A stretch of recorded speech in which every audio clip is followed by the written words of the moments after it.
Kerala story 2ന്റെ trailer കണ്ട് സത്യം പറയാല്ല last ഒരു സീൻ കാണിക്കുന്നുണ്ട്. ഒരു പെങ്കുച്ച് വിശന്ന് ചാവറ കിടക്കാണ്. അപ്പം ഒരു താത്ത പൊറോട്ടയും ബീഫും കൊണ്ട് ഇങ്ങനെ ചെല്ലുകയാണ്. അപ്പോൾ പറയാണ് ചാവാൻ കിടന്നാലും ഞാൻ ബീഫ് കഴിക്കൂല എന്ന് പറഞ്ഞിട്ട് ഈ താത്തമാരെല്ലാവരും കൂടി ചേർന്നിട്ട് പൊറോട്ടയും ബീഫും ഇങ്ങനെ എടുത്തിട്ട് വാരിങ്ങനെ തള്ളണ്. സത്യം പറയാല കൊതിയായി പോയിടെ അത് കണ്ടപ്പോൾ. ഞങ്ങൾക്ക് എന്തോരം കുഞ്ഞിൽ ആഗ്രഹിച്ചിട്ടുണ്ടെന്ന് അറിയാമോ? ഈ പീച്ചിങ്ങയും പാടവലങ്ങയും പപ്പായയും പിന്നെ എനിക്കിഷ്ടമല്ലാത്ത ഈ മറ്റു സാധനം ഉണ്ടല്ലോ, എൻ്റെ പേരെന്താണ്, പാവക്കയൊക്കെ കൊണ്ടുവന്ന് ഇങ്ങനെ കഴിക്കുമ്പോൾ ഞാൻ കഴിക്കുന്നൊക്കെ പറഞ്ഞ അച്ഛനും അമ്മയും പറയുമ്പോഴേക്കും വല്ല ബീഫ് കിട്ടിയിരുന്നെങ്കിൽ എന്നൊക്കെ ഇതുപോലെ ആരെങ്കിലും വായിലേക്ക് ഈ പറഞ്ഞ പടവലങ്ങയും പപ്പങ്ങയൊക്കെ തള്ളി തരുന്നതിന് പകരം ബീഫാ ചിക്കനാ പോർക്ക എന്തെങ്കിലും തരണമെന്ന് എന്തോരം ആഗ്രഹിച്ചിട്ടുണ്ടെന്ന് അറിയാമോ? സത്യം പറഞ്ഞാൽ ഇതിൻ്റെ ട്രെയിലർ ഉണ്ടപ്പോൾ എനിക്ക് പൊറോട്ടയും ബീഫ് വന്നിട്ട് കൺട്രോൾ പോയി. എന്നിട്ട് ഞാൻ പൊറോട്ടയും ബീഫ് മേടിക്കാൻ പോയപ്പോഴാണ് അറിയണത് പണ്ടാറെ ഈ പൊറോട്ടയും ബീഫും ഇപ്പോൾ കിട്ടാനില്ലെന്ന്. ഇത് ഇറങ്ങിയ പിന്നെ പൊറോട്ടയും ബീഫൊക്കെ ക്ഷാമം. പിന്നെ നടന്ന് അവസാനം മേടിച്ചിട്ട് വന്നിട്ടുണ്ട്. കുറച്ചില്ല, parotta, gravy, beef roast, Kochi style beef roast, BDF ഒക്കെ മേടിച്ചിട്ട് വന്നിട്ടുണ്ട്. എന്തായാലും അത് കഴിച്ചിട്ട് ബാക്കി പറയാം. തണുത്ത് പോയി പണ്ടാരം. അപ്പോൾ എനിക്ക് പറയാനുള്ളത്, ഇത് പ്രൊപ്പഗണ്ട അല്ല. ഇത് സത്യം പറഞ്ഞാൽ എനിക്കെന്ത് തോന്നണമെന്ന് അറിയാമോ? ഇവരുടെ ഉദ്ദേശം എനിക്ക് മനസ്സിലായി. അതായത് ഇങ്ങനൊരു സാധനം പടച്ചു വിടുക, അപ്പം നാട്ടിൽ മൊത്തം എല്ലാവരും റിയാക്ട് ചെയ്യാനായിട്ട് ബീഫ് കഴിക്കാൻ പോകും. കഴിക്കരുതെന്ന് പറയുമ്പോൾ കഴിക്കാൻ പോവില്ല. അങ്ങനെ ബീഫിൻ്റെ ആഗോള വിപണിയിലെ പൈസ കൂടും, പൊറോട്ടയ്ക്ക് പൈസ കൂടും. അവസാനം നമ്മൾ മലയാളികൾക്ക് ബീഫ് മേടിക്കാൻ പറ്റാത്ത വിധത്തിൽ സ്വർണ്ണ വിലയോ നമ്മുടെ എണ്ണയ്ക്ക് വില കൂടിയ പോലെ അങ്ങനെയെങ്കിൽ നമ്മൾ കഴിക്കാതിരിക്കും എന്നുള്ള തോന്നല. പക്ഷെ മലയാളികളാ, ഇവർക്ക് വലിയ പരിചയമില്ലെന്നുകൊണ്ട് സിഗരറ്റിൻ്റെ വില കൂട്ടി, മദ്യത്തിൻ്റെ വില കൂട്ടി, and ഇതൊക്കെ ഉപയോഗിക്കുന്ന ആരെയും നിർത്തിയാൽ ഇല്ല. ഇഷ്ടമുള്ളവൻ വാങ്ങി കഴിക്കും, എത്ര പൈസയായാലും ഇതൊക്കെ വാങ്ങി ഉപയോഗിക്കും എന്ന് പറഞ്ഞ പോലെയാണ്. ബീഫിൻ്റെ പൈസ കൂടിയാലും കുഴപ്പമില്ലേ, നമ്മൾ മേടിച്ചിട്ട് തിന്നും. മനസ്സിലായില്ലേ? അപ്പം നീയൊക്കെ എന്തൊക്കെ പാൻപരാഗ് സിനിമയായിട്ട് വന്നാലും നമ്മൾ ബീഫ് തിന്നും. രാവിലെ, ഉച്ചയ്ക്കും വൈകുന്നേരവും രാത്രി എഴുന്നേറ്റിട്ട് വീണ്ടും ദമ്മ് പൊട്ടിക്കുന്ന സ്ഥലമുണ്ടെങ്കിൽ അവിടെ പോയി ബീഫ് ബിരിയാണി തിന്നും, അല്ലെങ്കിൽ ഉണ്ടാക്കി തിന്നും, അല്ലെങ്കിൽ സ്വിഗ്ഗിയാ, അല്ലെങ്കിൽ എന്താണ് സൊമാറ്റോ, ഇതൊക്കെ നിൻ്റെയൊക്കെ തന്നെ സാധനമല്ലേ, അതിനകത്തൊക്കെ നീ വിൽക്കുന്നുണ്ടല്ലോ, അതിൽ നിന്ന് മേടിച്ച് തിന്നും. പിന്നെ വേറെ ട്വിസ്റ്റ് ഞാൻ പറഞ്ഞിട്ടെ, ഈ BDF, ഈ ബീഫ്, നമ്മുടെ കൊച്ചി സ്റ്റൈല് ബീഫ് കറി, ബീഫ് റോസ്റ്റ്, പൊറോട്ട എല്ലാം ഉണ്ടാക്കിയത് ഭായിമാരാ. എല്ലാവരും നിങ്ങളുടെ നോർത്ത് ഇന്ത്യയിൽ നിന്നുള്ളവരാ. അപ്പോൾ ഇതൊന്നും കഴിക്കാൻ പാടില്ല, ബീഫ് ഞാൻ തിന്നൂല എന്ന് പറയുന്നവർ നിങ്ങൾ തന്നെയാണ് ഇത് ഉണ്ടാക്കി ഞങ്ങൾക്ക് തരുന്നത്. നല്ല മൊരിഞ്ഞ പൊറോട്ടയായിരുന്നു, തണുത്തുപോയി. അത് ഉണ്ടാക്കി തന്ന നല്ല ഒന്നാന്തരം ഒരു ബായിച്ചേട്ടൻ, നല്ല രുചിയുണ്ട്. അപ്പം നമ്മളുടെ കേരളത്തിന് പ്രത്യേകത എന്താണെന്ന് അറിയാമോ? ഇതൊന്നും തിന്നൂല, ഇതൊന്നും തൊടൂല എന്ന് പറയണെ കൊണ്ട് തന്നെ ഇവിടെ പണി എടുപ്പിച്ച് അവനെ കൊണ്ട് ബീഫ് കറി ഉണ്ടാക്കി ഞങ്ങൾ തിന്നും. മനസ്സിലായോ? അത് ഞങ്ങളുടെ കഴിവ്. നിങ്ങൾ വല്ല പനീറാ അല്ലെങ്കിൽ എന്താ ചിക്കനും മോന്തിക്കൊണ്ടിരി, ഞങ്ങളിവിടെ നല്ല അസൽ ബീഫ് കൊതിയായിട്ടും പാടില്ല. എന്തായാലും താങ്ക് യു. ഭയങ്കര കൊതി തോന്നിയേനെ. ഞാൻ ശരിക്കും ആഗ്രഹിച്ചു പോയി, ആ പെങ്കുച്ചു വേണ്ടി ഞാനായിരുന്നെങ്കിൽ എൻ്റെ വായിക്കൊന്നും തള്ളി തരുമായിരുന്നില്ല ബീഫ്. ഇവിടെ സത്യം പറയാലോ, നിങ്ങൾക്ക് ആഴ്ചയിലൊരു തെറ്റുണ്ട്. ഇവിടെ നമുക്ക് ഇനി കഴിക്കാനുള്ള ബീഫില്ല. രാവിലെ എന്ത് പാടാന്നറിയാമോ ഒരു ബീഫ് കറി കിട്ടാൻ ഇവിടെ കൊച്ചിയിലൊക്കെ. ഇവിടെ 4 മണിക്ക് ഫോർട്ട് കൊച്ചി മട്ടാഞ്ചേരിക്ക് 4 മണിക്ക് പോയി നിൽക്കണം നല്ല ബീഫും മട്ടനൊക്കെ കിട്ടണമെങ്കിൽ. നിങ്ങൾക്ക് അതിൻ്റെ ഒന്നും ബുദ്ധിമുട്ട് അറിയത്തില്ല, എനിക്കറിയാം, കാരണം ഞാൻ കൊച്ചിക്കാരനാണ്. ബീഫ് മിക്ക കടയിലും ബീഫ് കറി, ബീഫ് ബിരിയാണി ആദ്യം തീരും, ചിക്കനൊക്കെ അവിടെ ഉണ്ടാവും, ബീഫ് തീർന്നു. നിങ്ങൾക്കറിയാമോ 320 രൂപ 340 രൂപ കിലോ ബീഫിനുണ്ടായിരുന്നത് ഇവരുടെ ടീസർ വന്നേ പിന്നെ 400. അതാണ് എനിക്ക് ഭയങ്കര ഡൗട്ട്. ഇവന്മാരെങ്ങനെയെങ്കിലും ആഗോള വിപണിയിൽ ബീഫിൻ്റെ പൈസ കൂട്ടുള്ള പരിപാടിയെന്ന് പറഞ്ഞാൽ വിഷന്നിട്ട് വായൊന്നും വരുന്നില്ല, വഴങ്ങള്ള. അതാണ് സംഭവം. എന്തായാലും click to watch the most shocking trailer. ഞങ്ങൾക്ക് ഷോക്കിംഗ് ആയിട്ട് തോന്നിയത് ഈ മണ്ടനോളികൾക്ക് കേരളത്തെ പറ്റി ഒന്നും അറിയില്ല എന്നുള്ളതാണ്. അത് മാത്രമേ എനിക്ക് ഷോക്ക് അടിച്ചുള്ളത് കണ്ടിട്ട്. ഇതിനകത്ത് അഭിനയിച്ച ആൾക്കാർ ചിലപ്പോൾ ഇതൊക്കെ കഴിഞ്ഞിട്ട് നല്ല അസലായിട്ട് ആ ബീഫിൽ നിന്നുണ്ടാവും. എനിക്കങ്ങനെ തോന്നേട്ടാ. എൻ്റെ കൂട്ടത്തിലുണ്ട് കുറേ കൂട്ടുകാർ എന്താണ് പരിപാടികൾക്കൊക്കെ പോകും. അതുകൊണ്ട് വീട്ടിലൊക്കെ പറയും ഞാൻ വെള്ളിയാഴ്ച വ്രതമാണ് എടുക്കണം എന്നൊക്കെ പറയും. ഈ വീഡിയോ വരുമ്പോൾ അവന്മാർ ഇവിടെ ഇരുന്നിട്ട് എന്നും പറഞ്ഞാൽ ആവൂട്ടാ. എന്നിട്ട് ഇവന്മാർ ഇത് വിളിച്ചു പറയുന്ന സമയത്ത് ചെയ്യാങ്ങി ഇരുന്നിട്ട് നല്ല പോർക്കും നല്ല ബീഫും കഴിക്കണമായിരിക്കും. എൻ്റെ കൂട്ടത്തിലുണ്ട്, എൻ്റെ ഫ്രണ്ട്സ് ഉണ്ട് ഇവിടെ ഹറാം ആണെന്ന് അറിഞ്ഞിട്ട് പോലും അതൊന്നും താല്പര്യമില്ല. അവർക്ക് എന്ത് ഹറാം, ഓ ഹറാമാണോ എന്നാ കഴിക്കാം എന്നുള്ള ഫ്രണ്ട്സ് ഉണ്ട് എൻ്റെ കൂട്ടത്തിൽ. എടേ നമ്മുടെ അടുത്തൊരു ഒരു ഫ്രണ്ട് ഉണ്ട്, ഞാൻ എൻ്റെ പേരൊന്നും പറയാനുള്ള, കൂട്ടുകാരൻ്റെ കല്യാണത്തിന് വെക്കണേ. അപ്പോൾ അടിപൊളി കേറ്ററിംഗ് ഉണ്ട്, എനിക്കൊന്ന് ഹാർവസ് കേറ്ററിംഗ് ആയിരുന്നുണ്ട്, ഏതോ ഒരു കേറ്ററിംഗ്, നല്ല അടിപൊളി പോർക്ക് മപ്പാസ് കേട്ടാ. അപ്പോൾ എൻ്റെ വൈഫ് അവൻ ആദ്യമായിട്ട് ഇങ്ങനെ ഫുഡ് കഴിച്ച് കാണുന്നത്. അപ്പോൾ വൈഫ് എന്നിട്ട് പറഞ്ഞു, അനുഭവം എന്നിട്ട് പറഞ്ഞു, അയ്യോ എടുക്കല്ലേ അത് പോർക്കാ. ആ പോർക്കാ, അവന് അത് മാത്രം എടുത്തുള്ളൂ. എന്നിട്ട് നല്ല അസല് വെള്ളയപ്പം പോർക്കറിയും കഴിച്ച്. മനസ്സിലായില്ലേ? അങ്ങനെയുള്ള ആൾക്കാരുള്ള കേരളത്തിലാണ് നീയൊക്കെ ഈ ഗുജൻ്റെയൊക്കെ അഖണ്ഡയൊക്കെ തള്ളിവിടണല്ലേ. നടന്നു തന്നെ. എന്തായാലും ഒത്തില്ല. ആകെ നടക്കാൻ പോകുന്നത് ബീഫിൻ്റെ ചിലപ്പോൾ വില കൂടും, അത് മാത്രമേ എനിക്ക് തോന്നുള്ളൂ. ബീഫ് കച്ചവടക്കാർക്ക് നല്ല കുളയ്ക്കും. പക്ഷെ തണുത്ത് പോയി, പണ്ടാ എ സി ഇടണ്ടായിരുന്നു. ബീഫ് ബുക്ക് ചെയ്യും.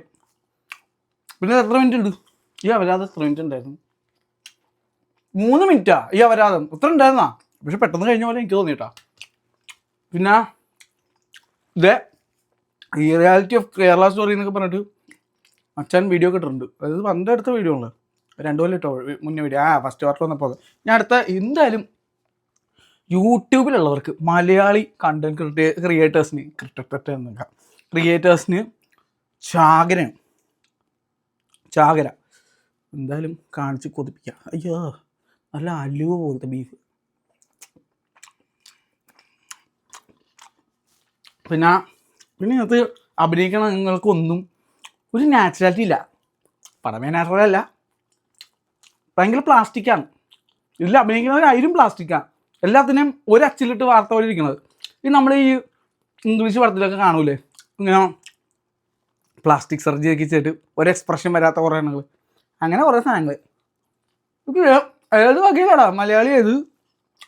കേരളത്തിൽ കേരളത്തിൽ ബംഗാളി പോലും ഉണ്ടാവില്ല കേട്ടോ ഇങ്ങനെ പ്ലാസ്റ്റിക് ഫേസൊക്കെ. അങ്ങനെ കുറേ എണ്ണങ്ങൾ.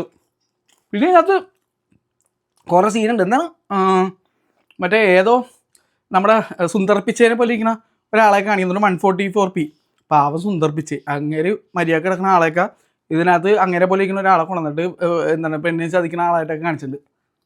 പിന്നെ വേറെ അവൻ ഈ യൂസ്ലെസ് സാധനം കഥ പോലെ ഫ്രഷ് ആയിട്ടൊരു കഥയെങ്കിലും എടുക്കണേ.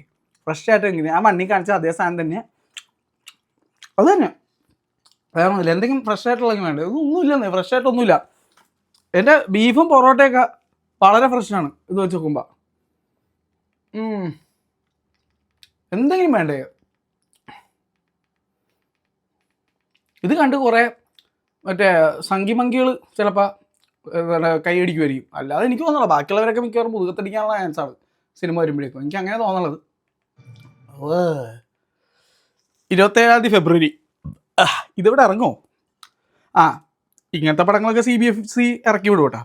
ജനനായകനെ ഇറക്കാനാ പാട്, ജനങ്ങളെ ഇൻഫ്ലുവൻസ് ചെയ്യുവേ.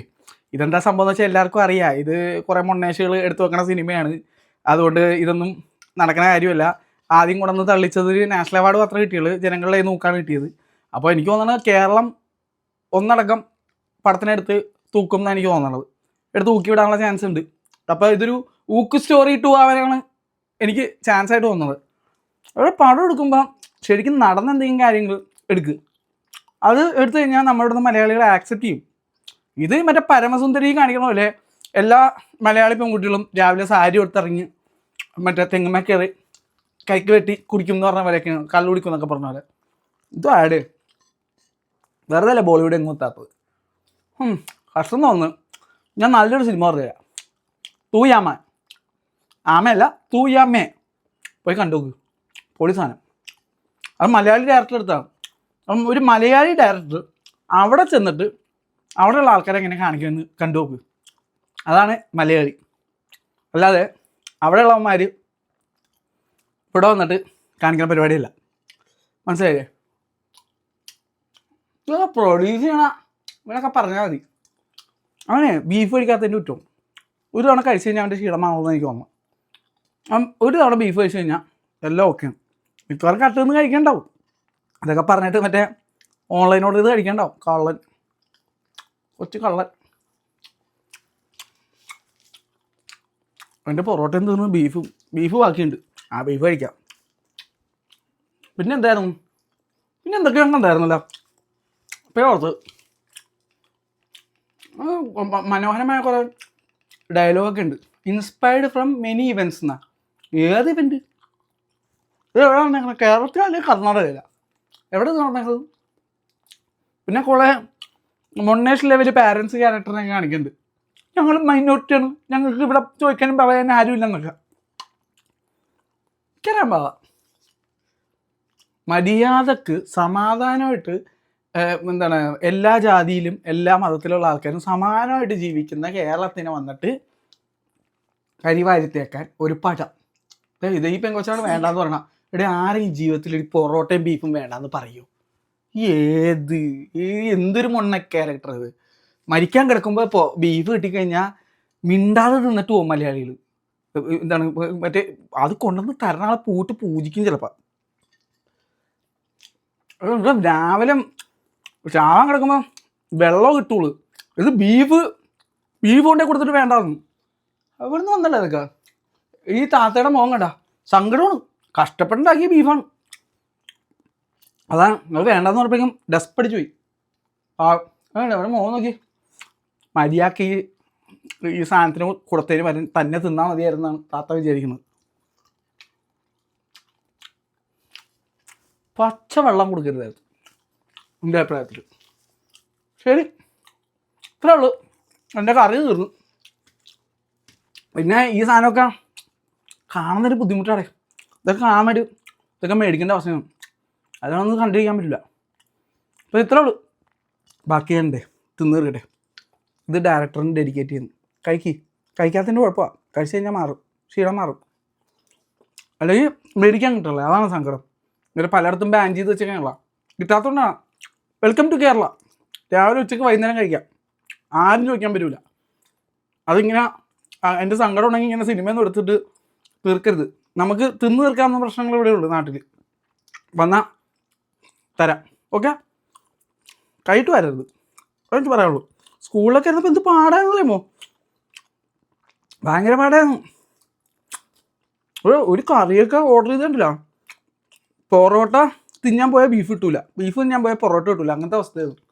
ഇതിൻ്റെ ഒന്നും വിഷമം അവർക്ക് അറിയില്ല. അതാണ്. ബാ കഴിച്ചിട്ട് പോവാം. Welcome to Kerala, God's own country. Eat beef, enjoy.